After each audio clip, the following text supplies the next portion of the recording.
کا جس اسپین میں 800 برس مسلمانوں کی حکومت تھی، آج وہاں ایک اذان کے لیے ہزاروں مسجدیں ترس رہی ہے، اور ان مسجدوں کو چرچ بنا دیا گیا، چرچ میں تبدیل کر دیا گیا۔ اقبال صاحب کا دل یہ منظر دیکھ کر کے ہل گیا۔ پھر اقبال صاحب کا سفر آگے ہوا، وہ رشیا گئے۔ اس زمانے میں USSR ہوتا تھا، United States of Soviet Russia, وہاں گئے اقبال صاحب۔ جب رشین ملکوں کا سفر کیا اور گئے امام بخاری رحمت اللہ علیہ کی قبر پر، جہاں قرآن کے بعد دوسرے نمبر کی کتاب لکھی گئی، وہ بخارا شہر گئے، ترمذ گئے، جہاں حضرت امام ترمذی رحمت اللہ علیہ کی قبر ہے۔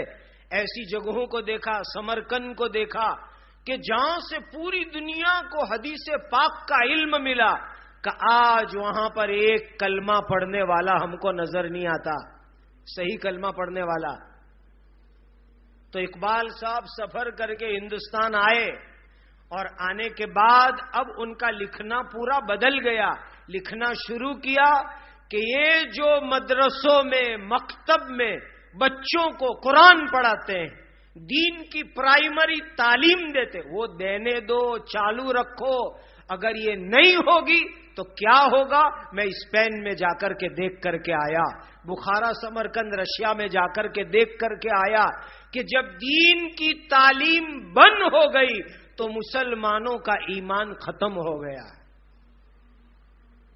ایمان زندگی سے ختم ہو گیا۔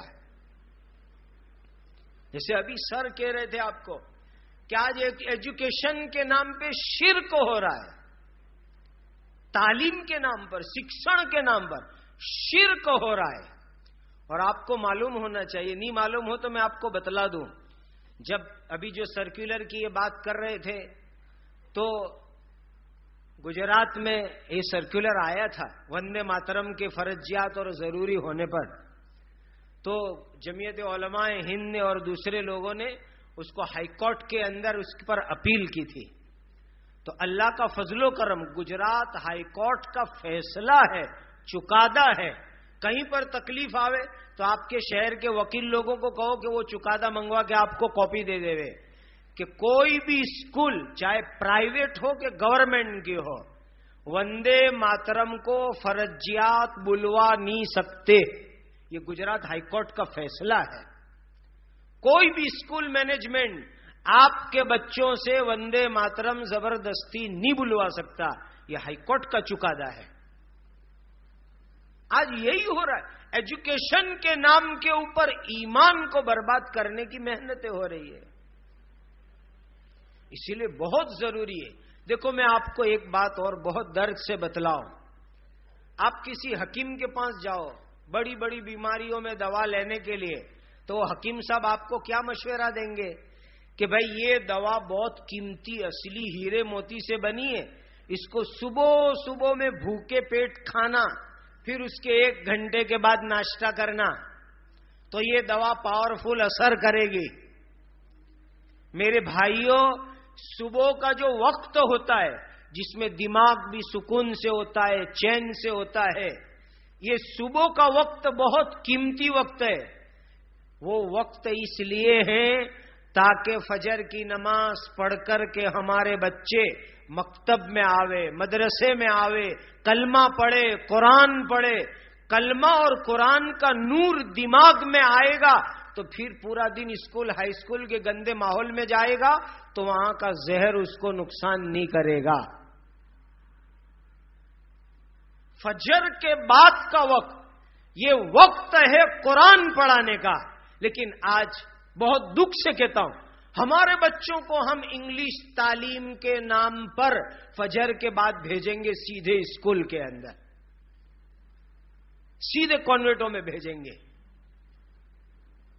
میں ہر سوموار کو سورت جاتا ہوں اور منگل کو فجر سے پہلے آتا ہوں، تو راستے میں دیکھتا ہوں ابھی ٹھنڈی کے دن ہے، تو ٹھنڈی کے دنوں میں سورت سے نکل کے ڈابل تک پہنچتا ہوں تو کتنی جگہ کے اوپر ماں باپ کھڑے ہوتے ہیں چھوٹے چھوٹے معصوم بچوں کو لے کر کے، وہ بیچارے نے اسکول کا پوٹلا اٹھا کے رکھا ہوا ہے، اس کے وزن سے زیادہ چوپڑے اس بیچارے نے اٹھائے، اور جو ہے ٹھنڈی میں ماں باپ لے کے کھڑے. کیوں کھڑے؟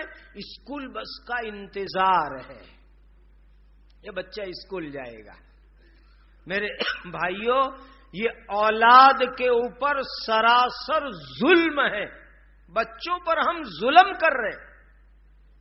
میں نہ نہیں کہتا کہ انگریزی مت پڑھاؤ، اللہ کا شکر ادا کرنے کے لیے کہتا ہوں، دکھانے کے لیے نہیں.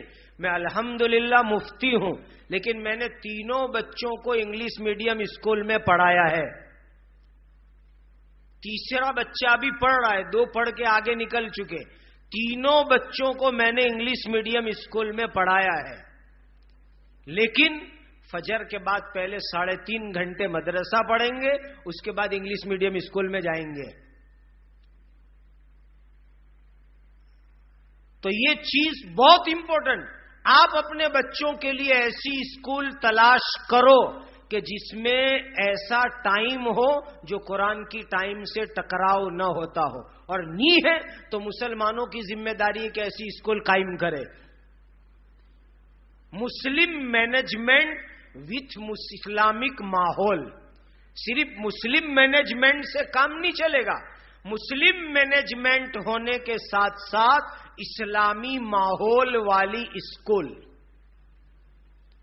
تو فجر کے بعد پہلے ہمارے بچے مدرسے میں آئیں گے، قرآن پڑھیں گے، دین پڑھیں گے. اس کے بعد جاوے 10:30 بجے 11 بجے اسکول کے اندر، اور وہاں جا کر کے انگلش تعلیم سیکھے. ضرور سیکھے، ہم ہرگز منع نہیں کرتے.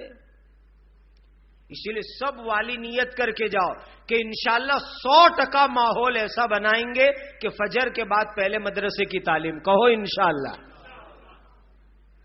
اور اگر ایسی اسکول نہیں ہے تو پہلی فرصت کے اندر ایسی اسکولیں قائم کرو. اور دیکھو، ہم لوگ جو ہے نا صرف زبان سے بات نہیں کرتے، ہم نے دنیا کے سامنے پریکٹیکلی نمونے رکھے. اس وقت اللہ کے فضل سے میں کم از کم 6 مدرسے ایسے چلاتا ہوں. 6 مدرسوں کا مینجمنٹ میرے پاس ایسا ہے کہ جس میں ہم اسکول مدرسہ دونوں ساتھ چلاتے ہیں. جس کو بھی دیکھنا ہو آؤ ہمارے پاس، ہم دکھائیں گے آپ کو. اور ایسے ایسے بچے ہمارے پاس ہے کہ وہ فارماسسٹ بن رہے ہیں. کوئی میڈیکل میں جا رہا ہے، کوئی 12ویں میں جا رہا ہے، کوئی کالج میں جا رہا ہے. سب بچے ہمارے پاس الگ الگ کلاسوں کے. لیکن ان کے لیے کمپلسری فجر سے پہلے اٹھو، تہجد پڑھو، تہجد کی نماز کے بعد پہلے قرآن یاد کرو، فجر کے بعد دوڑ یاد کرو، اسلامی چیزیں سیکھو. پھر 9:30 بجے چھٹی ہوگی، 10:30 بجے مدرسے کی گاڑی آپ کو اسکول میں لے جائے گی.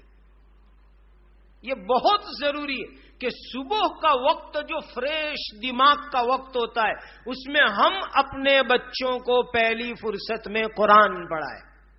اب یہ تو صبح کے وقت گیا اسکول، وہاں جا کر کے شرک کفر کی باتیں دماغ میں آئی، وہاں سے تھک کر کے اسکول سے نکلا تو بیچارے کو ٹیوشن میں، ٹیوشن سے تھک کے نکلا، اب اس کا دماغ بھی تھکا ہوا، وہ بچہ بھی تھکا ہوا. تو شام کو 5 بجے وہ تھک چور کے گھر آیا تو کہا ایک آدھ مولوی کو پکڑ رکھا ہے کہ وہ 200-300 روپے لے کر 1 گھنٹہ ٹیوشن پڑھا دے اور آ کر کے اپنے بچوں کو قرآن پڑھا کے چلا جاوے گھر پر.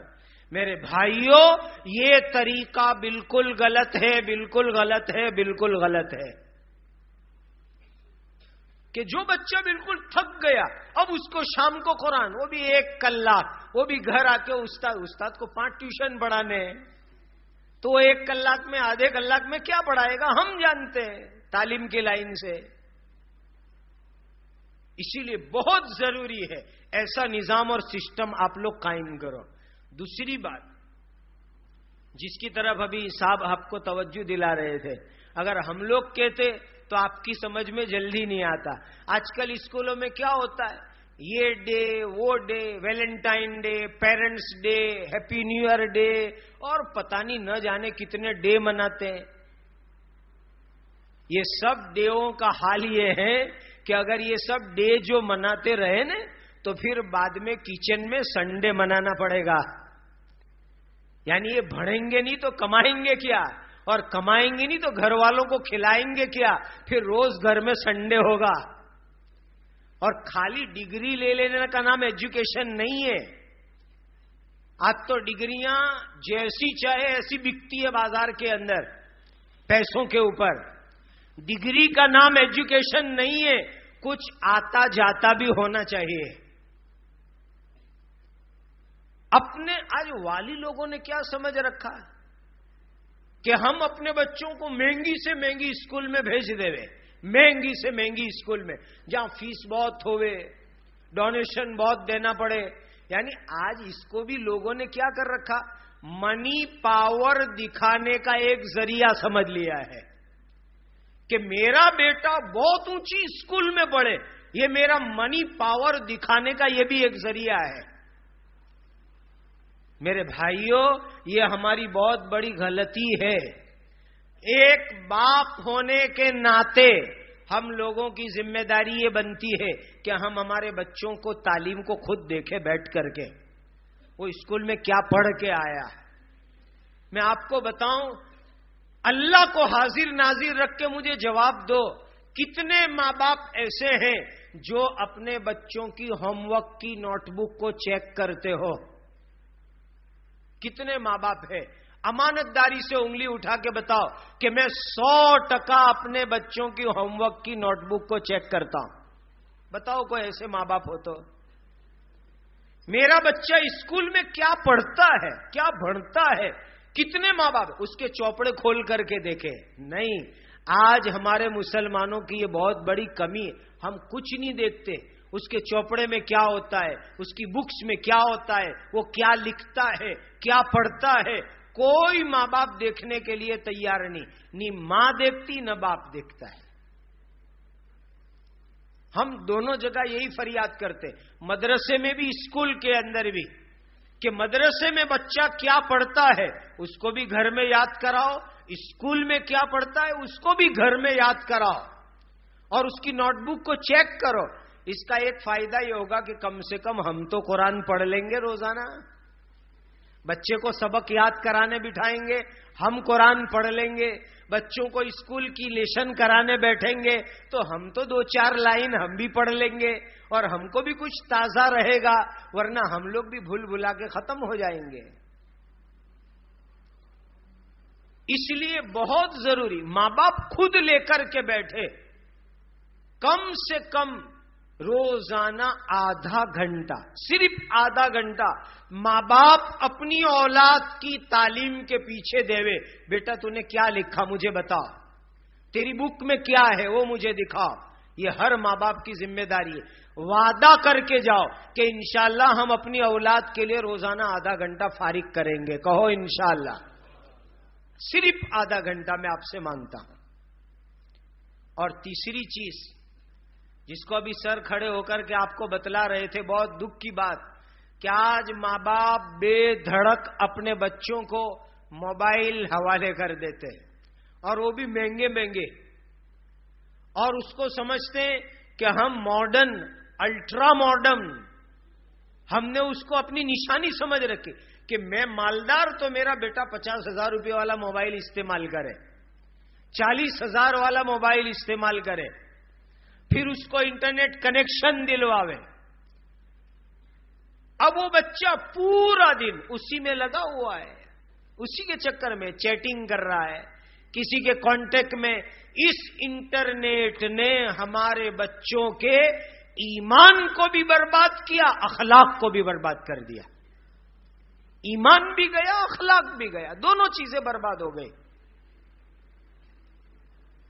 آپ سب بتاؤ کہ جب ہم لوگ اسکول میں پڑھتے تب کون سا موبائل ہمارے پاس تھا؟ اور ماں باپ بہانے بھی ایسے ایسے کرتے، بہت ضرورت پڑتی ہے، یہ ہے وہ ہے کر کے بچوں کو موبائل پکڑوائیں گے. کوئی ضرورت نہیں دینے کی کہ اولاد کے ہاتھ میں موبائل آئے. جس نے اولاد کے ہاتھ میں موبائل پکڑوا دیا، سمجھو اس نے اپنی اولاد کی زندگی کو برباد کیا. یہ برباد اپنے پیسے اور اپنے پیسوں سے اپنی اولاد کی بربادی، اپنی دولت خرچ کر کے بربادی. اور میں آپ کو کیا کیا واقعات سناؤں. ایک ہمارے دوست نے ہم کو بتایا تھا عجیب کارگزاری کا. میرا بیٹا انگلش میڈیم اسکول میں جاتا ہے, تو ایک دن میں نے اپنے بچے کی نوٹ بک کھول کر کے دیکھی کہ دیکھو تو صحیح کہ وہ بچہ کیا سیکھتا ہے اسکول کے اندر. تو کہا میں تو ایسا باپ ہوں کہ مجھے زیادہ انگریزی آتی نہیں, لیکن میں نے جو اپنے بچے کی نوٹ بک کھولی تو پہلا پیج کھولا تو اس پر جو بات میرے بچے نے لکھی تھی مجھے خون کے آنسو رونا آیا. میرے بچے نے نوٹ بک کے پہلے پیج پر لکھا ہوا ہے کہ پہلا سبق, پہلی بات, فرسٹ لیسن, اس میں اس نے لکھا تھا دا گاڈ از 3, خدا 3 ہے. فرسٹ گاڈ از جیسس, پہلے خدا عیسیٰ ہے. اینڈ سیکنڈ مدر میری, دوسری خدا مریم ہے. اینڈ تھرڈ گاڈ از اللہ, تیسرے خدا اللہ ہے. ایک مسلمان بیٹے نے لکھا تھا, کہا مجھے رونا اس بات پر آیا کہ میں پسینہ بہا کر کے پیسے کماتا ہوں, اپنے بچے کو انگلش میڈیم میں بھیجتا ہوں, کانوینٹ اسکول میں بھیجتا ہوں, اور وہاں جا کے میرا بچہ ایمان کے بجائے شرک سیکھ کر کے آیا. یہ مجھے رونا آیا. اسی لیے میرے دینی بھائیوں, بہت بڑی ذمہ داری ہے بچوں کو ایمان پر باقی رکھنا, بچوں کو دین پر باقی رکھنا. اس کے لیے ان کی تعلیم میں, ایجوکیشن میں کوئی غلط بات نہ آوے, اس کا خاص خیال رکھو. آج یہ زہریلا زمانہ ہے, زہریلا ماحول ہے. اور دیکھیے, میں بچوں سے بھی کہوں گا کہ اپنے ماں باپ کے ساتھ فرما برداری کے ساتھ رہو, ماں باپ کا دل خوش رکھو. قرآن میں اللہ نے فرمایا کہ وَبِالْوَالِدَيْنِ إِحْسَانًا, وَبِالْوَالِدَيْنِ إِحْسَانًا إِمَّا يَبْلُغَنَّ عِندَكَ الْكِبَرَ أَحَدُهُمَا أَوْ كِلَاهُمَا فَلَا تَقُل لَّهُمَا أُفٍّ وَلَا تَنْهَرْهُمَا وَقُل لَّهُمَا قَوْلًا كَرِيمًا. اپنے ماں باپ کو بہت عزت سے رکھو, اکرام سے رکھو, محبت سے رکھو. اپنے ماں باپ کو یاد رکھو, آج اپنے ماں باپ سے محبت اور خدمت کرو گے تو کل تمہاری اولاد تم سے محبت اور خدمت کرے گی. حدیث میں آتا ہے برو آباءکم, تم تمہارے ماں باپ سے اچھا سلوک کرو, تمہاری اولاد تمہارے ساتھ اچھا سلوک کرے گی. یہ دنیا تو گنبد کی آواز ہے. ابھی ہماری یہاں قصہ ہوا, ایک نوجوان نے اپنے باپ کو لکڑی سے مارا, پکڑ کے بڈھے باپ کو گھر سے باہر لایا, اور گھر سے باہر لا کر لکڑی سے مارا بوڑھے باپ کو. تو محلے میں سب لوگوں کو دکھ ہوا, کیسا نوجوان بیٹا جوانی کے نشے میں اتنا چور کہ اپنے باپ کو مارتا ہے. تو اس محلے کے ایک بوڑھے آدمی نے جواب کے اندر کہا کہ اس کو جیسی کرنی ویسی بھرنی ہے, میں بڈھا ہوں, مجھے تو پوچھو. کہ اس کو جو آج مار پڑی ہے, آج سے 40 سال پہلے اس بوڑھے نے, جب یہ نوجوان تھا, اپنے باپ کو ایک تماچا مارا تھا. کہ اس نے 40 برس پہلے اپنے باپ کو تماچا مارا تھا, آج اس کے بیٹے نے اس کو لکڑی کے ذریعے سے مارا. یہ دنیا ہے. جیسا ماں باپ کے ساتھ سلوک کرو گے, ایسا سلوک تمہارے ساتھ تمہاری اولاد کرے گی. اور آج تو کیسا ایکسٹرا ایڈوانس زمانہ آ گیا. ہم بولے تو کہتے ہیں مولوی لوگوں کو بولنے میں شرم نہیں آتی. ارے کرنے والوں کو شرم نہیں آتی تو ہم کو بولنے میں کیا شرم آئے. آج تو, پہلے تو یہ ہوتا تھا کہ شادی بیاہ کوئی مسئلہ ہی نہیں ہوتا تھا. اب جتنے وڑیل لوگ ہیں اس میں پوچھو, 90% وڑیل یہ جواب دیں گے کہ ہمارے ماں باپ نے ہم کو کہا یہاں شادی کرنی, ہم نے شادی کر لی. اور آج تو ماں باپ کو تکلیف دینا ہی چھوڑ دیا ہم نے. تلاش کرنے کی تکلیف ہی نہیں دیتے کہ ہمارے لیے لڑکی تلاش کرو یا لڑکی تکلیف دے ہمارے لیے لڑکا تلاش کرو. وہ تو خالی خبر دیتے ہیں کہ ابا یہاں ارادہ ہے شادی کراؤ ورنہ بھگ جائیں گے. الٹیمیٹم بھی ساتھ میں دھمکی بھی. یاد رکھو یہ مزاج بناؤ گے اپنے ماں باپ کو اوور ٹیک کر کے اگر کوئی کام کرو گے شادی کے بعد تمہاری زندگی میں سکون اور چین نہیں آ سکتا. لکھ لینا اس بات کو دل میں.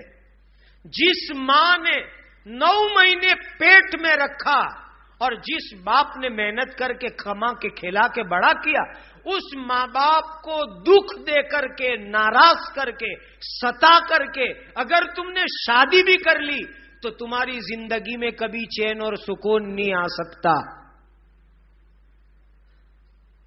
اس لیے اپنے ماں باپ کے فرما بردار بنو. اور یہ جو سب چکر ہیں، کل ایک ڈاکٹر صاحب کے ساتھ ہم ایک پروگرام میں تھے تو مجھے سنانے لگے کہ کیا آج کے حالات بتاؤں، ہمیں تو نہیں معلوم تھا کہ اتنا گندا ماحول ہو رہا ہے. کہا مفتی صاحب حالات یہ ہیں کہ انٹرنیٹ کے اوپر سے ایک لڑکی کی ننگی تصویر ڈاؤن لوڈ کریں گے، پھر اپنے کلاس کے اندر جو لڑکی ٹارگٹ ہوتی ہے اس کا فوٹو موبائل سے لے کر کے اس کا سر یہ ننگی تصویر پر جوائنٹ کرتے ہیں، پھر اس کو چلا کر کے بلیک میل کرتے ہیں. یہ کہ آج کا گندا ماحول ہے.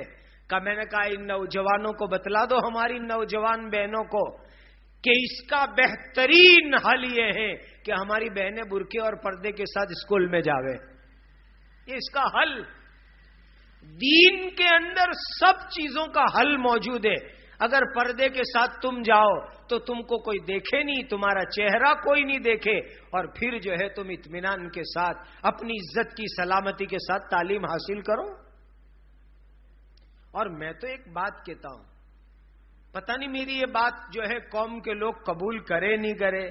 سوال یہ ہے کہ لڑکیوں کو جو آج ہائر ایجوکیشن میں بیچتے ہیں، اور چونکہ ہم بھی ایجوکیشن ٹرسٹ چلاتے ہیں تو مسلمان لڑکیاں آتی ہے، بھائی ہم کو کمپیوٹر کے اندر انجینئرنگ کرنے کے لیے ہماری عرضی منظور کر کے ہم کو ڈونیشن دو، ہم کو آرکیٹیکٹ بننا ہے، سی اے بننا ہے.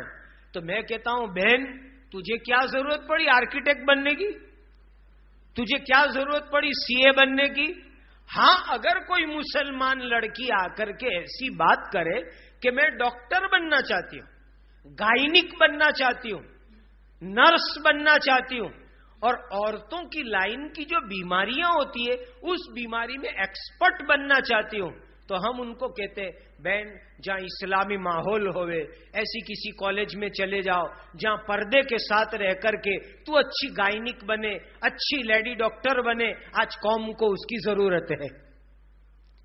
یہ تو ہم سجیسٹ کر سکتے، مشورہ دے سکتے، لیکن اس کے علاوہ جتنی چیزیں ہیں میں یہ سمجھتا ہوں کہ ہماری لڑکیوں کو اس کو پڑھانے کی کوئی ضرورت نہیں ہے، کوئی ضرورت نہیں.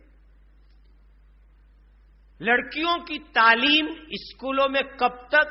جب تک کہ وہ بالغ نہیں ہوئے وہاں تک. جس دن وہ بالغ ہو گئی اب اس کے لیے سب سے بڑی تعلیم گھر کی 4 دیواری میں. اور آج کل تو ایسے ایسے کورس چلے کہ جس کے اندر تم باہر سے ایگزام دے سکتے ہو اور باہر سے ایگزام دے کر کے جو چاہے ڈگریاں لے سکتے ہو. کیا ضرورت ہے کہ دکریوں کو بیٹیوں کو ہم وہاں بھیجیں؟ آج جو وہاں کا گندا ماحول ہے اس گندے ماحول کے اندر ہماری بیٹیاں جائے تو ان کے اخلاق کی کوئی گارنٹی نہیں رہتی. اسی لیے یہ سب مسئلے ہیں قوم کے. اس کے لیے سب والیوں کو بہت فکر کرنے کی ضرورت. میری ان ریکویسٹ کو، درخواست کو آپ دل پر لکھ کر کے جائیے کہ روزانہ صبح میں پہلی تعلیم مدرسہ اور مکتب کی ہوگی. کہو انشاءاللہ. دوسری بات میری آپ سے یہ درخواست ہے خصوصیت کے ساتھ کہ ہر ماں باپ وعدہ کر کے جاؤ کہ روزانہ کم از کم آدھا گھنٹہ 30 منٹ اپنے بچوں کی تعلیم اور تربیت کے پیچھے ہم دیں گے کہ وہ اسکول اور مدرسے میں کیا پڑھتے. وعدہ کرو کہ یہ کام کریں گے. اور تیسری چیز، ہمارے بچوں کے اوپر ذرا دھیان رکھو. جیسے دونوں صاحب نے ابھی بتلایا کہ ان کا فرینڈ سرکل کون ہے, ان کے دوست احباب کون ہیں, ان کا ٹائم ٹیبل کیا ہے, یہ کب جاتے ہیں کب آتے ہیں, اس کی بھی فکر کرو. تب جا کر کے ہمارے بچوں کا ایمان سلامت رہے گا. میرے بھائیوں, حالات کے اوپر میں آپ کو ایک حدیث بتلا دوں. حدیث میں نبی کریم صلی اللہ علیہ وسلم نے ارشاد فرمایا, قیامت سے پہلے ایسے حالات آنے ہیں. اندازہ یہ ہے کہ اس حالات کے لیے حضور نے پیشین گوئی فرمائی کہ یصبح مؤمنا ویمسی کافرا, کہ ایک آدمی صبح میں مسلمان ہوگا اور شام کو وہ آدمی کافر بن جائے گا. صبح میں مسلمان, شام کو کافر. اتنا جلدی جلدی ایمان ختم ہوگا, اور شام کو مسلمان ہے تو صبح میں وہ کافر بن جائے گا. آج یہ جو حالات ہے, ان حالات سے ڈر یہ لگتا ہے کہ زندگیوں میں سے ایمان نکل جائے. ہمارے ماں باپ نے, وڈیلوں نے بہت محنت کر کے ہمارے ایمان کو سنبھالا ہے. اب ہم یہ چاہے ہماری اولاد کا ایمان سلامت رہے تو ہم سب کو مل جل کر کے فکر کرنی پڑے گی, اپنے بچوں پر نظر رکھنی پڑے. بھائی پیسے دیتے کیوں ہو ان کو اتنا زیادہ؟ یہ پیسے بچوں کو بگاڑنے والی چیز. آج بے دھڑک ماں باپ بچوں کو پیسے دیتے ہیں, گاڑیاں خرید کر کے دیتے. یہ پیسہ ان بچوں کو بگاڑنے کا بہت بڑا ذریعہ. اور کوئی باپ نہیں دے تو ماں چپکے باپ کی جیب میں سے چوری کر کے دے دیتی ہے. اسی سے تو بچے بگڑتے. اسی لیے پیسوں پر بھی کنٹرول کرو کہ بچوں کے خرچ, پاکٹ منی, اس پر کنٹرول کرنے کی بہت ضرورت, سخت ضرورت. ہمارے ایک بزرگ ہیں, ان کے یہاں کوئی ان کے بچوں کے ہاتھ میں بھی ہدیہ دے کے جاتا ہے تو وہ ناراض ہوتے ہیں. کہتے ہیں کہ بچوں کے ہاتھ میں ہدیہ مت دو, یہ بچے پتہ نہیں وہ چیز گھر میں دیوے کہ نہیں دیوے اور باہر خرچ کر کے بگڑ جاوے. کہ ان کے ماں باپ کو جمع کراؤ کہ یہ تمہارے بچوں کے لیے ہم ہدیہ دے رہے. ان کے ہاتھ میں پیسہ آئے گا, روپیہ آئے گا, پتہ نہیں یہ کہاں خرچ کر دیوے, کہاں اڑا دیوے, اور پھر بچے بگڑ جاوے تو ماں باپ رونے لگتے ہیں. اور دیکھو بھائی, ایک مرتبہ جو بچہ بگڑ گیا تو دنیا کا کوئی بڑے سے بڑا باپو بھی تعویذ بناوے نے تو اس سے وہ سدھر نہیں سکتا. یہ تو ماں باپ کو بچپن میں کرنے کے کام ہے کہ ماں باپ ان پر خوب محنت کرے, فکر کرے. اور سب سے بڑی چیز ان کو آخرت کا فکر, اللہ کا ڈر, نبی کریم صلی اللہ علیہ وسلم کی محبت, شریعت کا علم, قبر کا ڈر. یہی ایک چیز ہے کہ جو بچوں کو بگڑنے سے بچا سکتی ہے. یہی ایک چیز ہے, ورنہ اس کے علاوہ ان کو بچانے کا کوئی راستہ نہیں. اللہ سبحانہ و تعالی مسلمانوں کی موجودہ اور آنے والی نسلوں کے ایمان کی حفاظت فرمائے. اور دیکھو بھائی, بہت دکھ ہوتا ہے, ہمارے بچے اسکول میں جاتے ہیں, ان کی اتنی فریادیں آتی ہے کہ بچے اسکول میں طوفانی, بدماش, شرارتیں کرتے ہیں. میں آپ کو بہت کھل کے بتلاؤں کہ آج ہمارے بچے اسکولوں میں جا کر کے غیر مسلموں کی لڑکیوں کو لائنیں مارتے رہتے ہیں, غیر مسلموں کی لڑکیوں سے لفڑے بازیاں کرتے اور ان سے حرام ناجائز تعلقات قائم کرتے. اور بہت سے تو پھر ان کو لے کر کے بھاگیں گے. آپ کے اس کام کا نقصان کیا ہوتا ہے؟ پوری مسلم قوم بدنام ہوتی ہے. پوری مسلم قوم بدنام ہوتی ہے کہ یہ مسلمان نے ایسے دھندے کیے, یہ مسلمان ایسے. اور بعض مرتبہ تو مسلمانوں کا جان مال خطرے میں آ جاتا ہے. ایک مسلمان لڑکا ہندو لڑکی کو لے کے بھاگ گیا, کرمنل رائٹس ہو جاتے, قومی طوفان ہو جاتے, ہندو مسلم میں جھگڑا ہو جاتا ہے. اور اس کی وجہ سے بیچارے غریبوں کے جھوپڑے جلتے ہیں, دکانیں جلتی ہے, بے گناہ بے قصور مسلمان مرتے. گنہگار کون؟ وہ تو مزہ کر رہا ہے, لے کے بھاگا وہ تو, اور پوری قوم جو ہے خطرے میں آ جاتی ہے. اسی لیے ایسے دھندے مت کرو اللہ کے واسطے جس سے اسلام بدنام ہوئے, مسلمان بدنام ہوئے, پوری قوم بدنام ہو جاوے. ایسا کوئی کام مت کرو حضرت مولانا محمد عمر صاحب پالنپوری رحمت اللہ علیہ کی زبان سے نظام الدین مرکز پر اپنے ان کانوں سے سنا.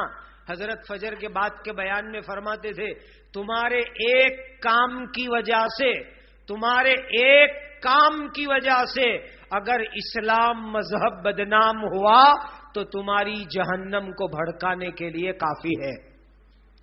تمہارے ایک کام کی وجہ سے تمہارا مذہب بدنام ہو گیا تو تمہاری جہنم کی آگ کو بھڑکانے کے لیے کافی ہے. اپنے اخلاق کو پاکیزہ بناؤ، کیریکٹر کو پاکیزہ بناؤ. میں ویکیشن میں جو ہے اسکول، ہائی اسکول، کالج کے بچوں کے لیے ویکیشن کیمپ کرتا ہوں. پہلے ظہیر بھائی بھی ولساڑ میں کیمپ کرواتے تھے، پتہ نہیں کیوں اب انہوں نے توبہ کر لی.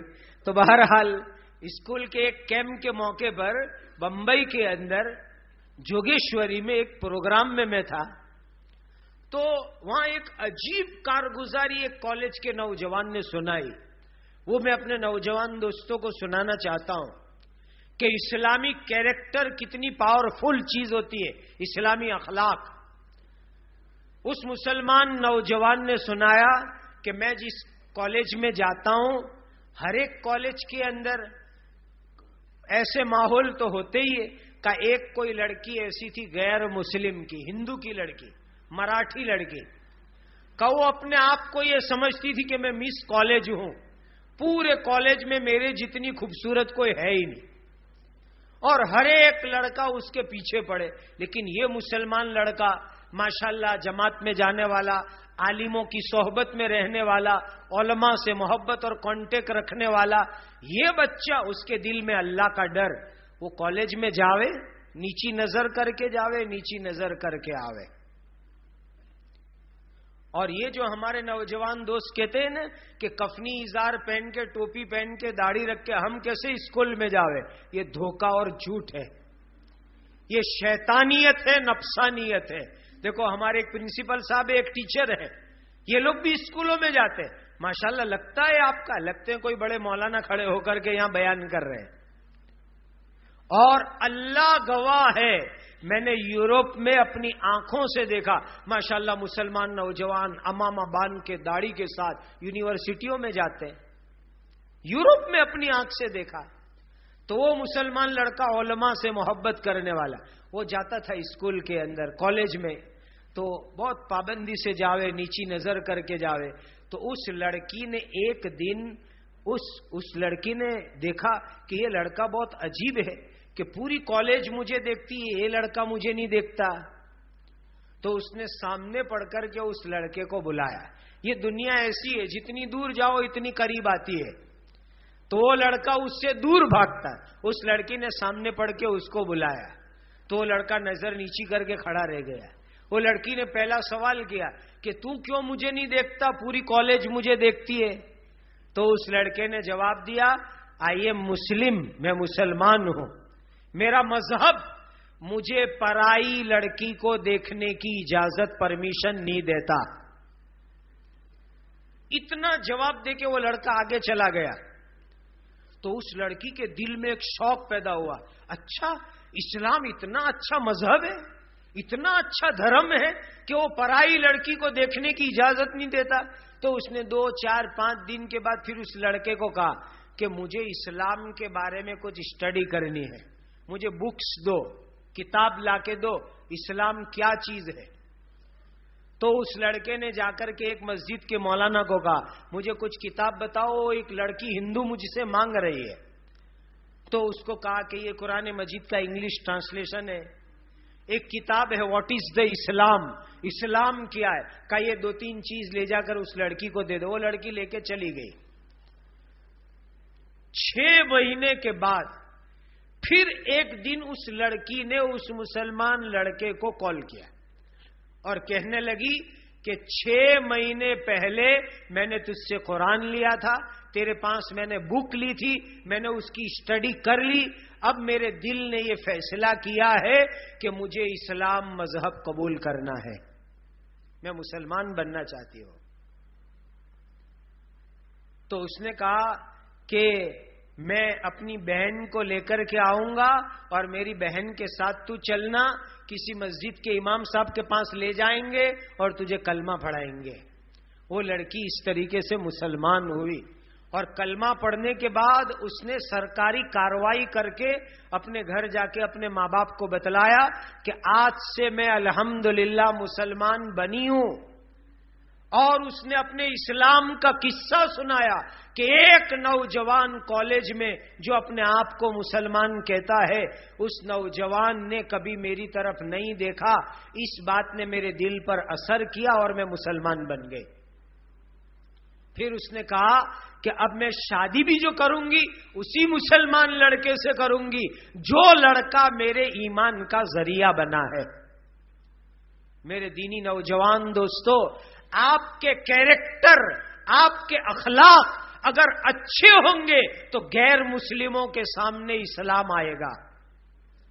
آپ لوگ ان کے ٹچ میں رہتے ہو، وہ ہم مولویوں کو ملنے نہیں آتے، ہم مولویوں کو دیکھنے نہیں آتے، وہ آپ کے ٹچ میں زیادہ رہتے ہیں۔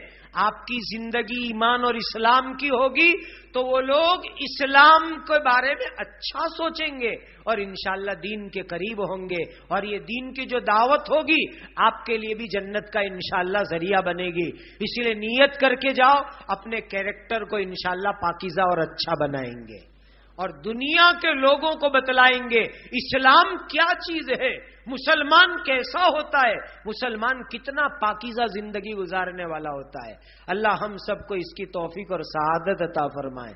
یہ جو کچھ باتیں میں نے آپ کے سامنے عرض کی، اگر اس میں کوئی کڑوی سخت بات ہو گئی ہو اسے اللہ کے واسطے معاف کر دے، اور یہ جو چند گزارشات آپ سے کی ہے ان گزارشات پر عمل کرے، اور یہ ایک مجلس کو پہلی مجلس سمجھے، اور بار بار ایسے پروگرام ہو، جگہ بدل بدل کے پروگرام ہو، والیوں کو جمع کرو، بچوں کو جمع کرو، اور جو ہے ماؤں کو بلاؤ اور بلا کر کے ان کے سامنے اس طرح کی باتیں پیش کرو تو انشاءاللہ العزیز اللہ تعالی ماحول میں تبدیلی لائیں گے، اور اس کے لیے ذریعہ ہم بنیں گے۔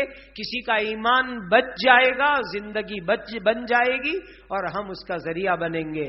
وآخر دعوانا ان الحمدللہ رب العالمین۔